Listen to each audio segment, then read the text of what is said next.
The U.S. Department of Education handing off some of its biggest grant programs to other federal agencies as the Trump administration pushes forward with a plan to shut down the department.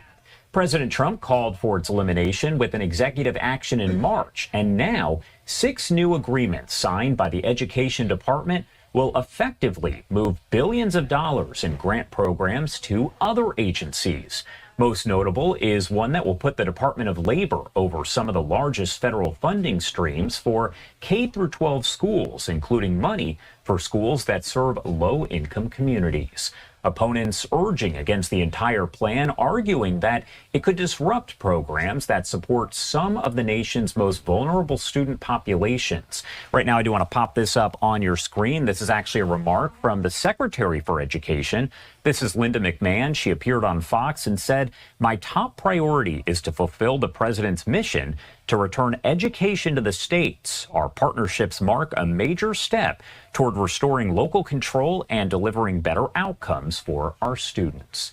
I do want to bring in Jeanne Allen, the founder and CEO of the Center for Education Reform and co-founder of the Yass Prize. Thank you so much for taking the time to join us here and helping to break down what the situation is at this point.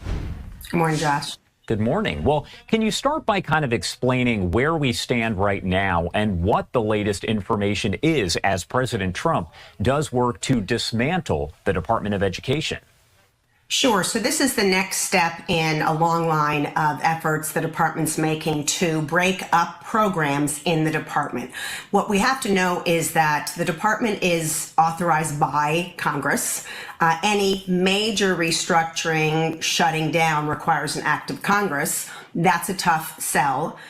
So in the meantime, to fulfill the president's agenda, Linda McMahon and her team are making agreements with other agencies, as you said, to take on these programs. So what does this mean? It means that while the oversight for those programs will go to different agencies, labor for post-secondary and elementary, state has international, interior gets Indian education, and so forth. HHS gets some child-related and medical-related programs. The actual responsibility and money for driving those changes happens at the states. In other words, it doesn't actually just transfer bureaucracy, it reduces the amount of people messing around and imploding programs that are actually meant for kids. Is there any sort of historical precedent, anything of that nature, when you look a little bit closer about the dismantlement of the Education Department kind of as a whole? Well, not really. I mean, the department was created in 1980. It was a promise from then President Jimmy Carter in his election. They basically assembled programs that were at HHS at the time, which was also not called that. So we do have some level of understanding of what happens when things shift. It does not mean, though, as the critics are suggesting, that there will be less oversight in terms of how children are treated. It doesn't mean that students will get less money. In fact, we argue that they'll actually get more because there's so many resources that are peeled off at every single layer, Josh, from the federal to the state to the local level. And so if states are smart, and we're cautioning also the department, they have to provide this kind of guidance, right? The Department of Labor, whoever's in charge, has to help states, communities, and local educators understand what their responsibilities are and how they can actually ensure that the money reaches kids. They have more freedom, more flexibility to do it, more options. Now they have to seize the moment. As we continue to follow all of this, do we have an idea of both the short-term and long-term impacts on, let's say, parents, students, and schools in general, as, again, all of this does kind of take shape? Yeah, listen, I'll be honest, it is going to be a little messy. We have a education system across the country that is used to one way of doing things, very top-down, compliance-driven. Districts are required to report up. They often do things in response to what feds and states say, not necessarily in response to parents. So while for leaders of school systems and schools, this may be a little messy, parents need to understand that this actually gives them more power than ever before. They should be going into their schools, into their communities, to their school board meetings and saying, okay, what can we do about this? Not just wait and have something happen to them.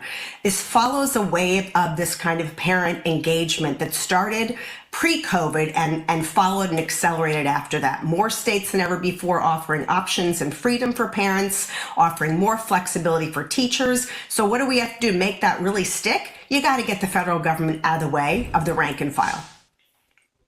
As we kind of see, again, this process continue to play out, what would be maybe some of the indicators that this is succeeding or failing? What do people need to be watching for as the weeks, months, and potentially years here do progress? Sure. I think one of the most important that may take a little time, but you'll start seeing it in the next 12 to 18 months, is you will see better achievement results on state assessments, maybe eventually on that nation's report card that always shows us a gloomy picture of, fewer than 30% of our kids proficient in math, reading, and just about everything else. So outcomes is one. Two is high satisfaction. Look, we have teachers that the districts and systems are imploding. Teachers leaving and going to start their own micro schools. They're going to do online learning. They're tired of being in a system that's not responsive.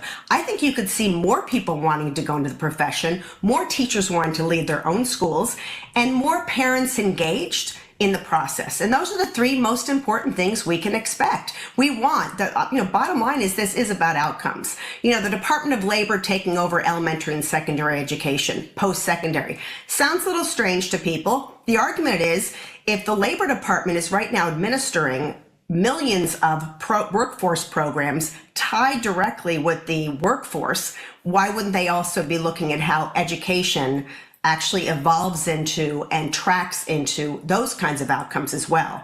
And so there's a lot that still remains to be seen. It's a very entrepreneurial approach. Not everybody is happy. But at the end of the day, don't forget what's happening with kids locally and parent engagement through choice and opportunity and innovation is the most important thing we can do for our kids. And most of the time, the federal bureaucracy stands in the way.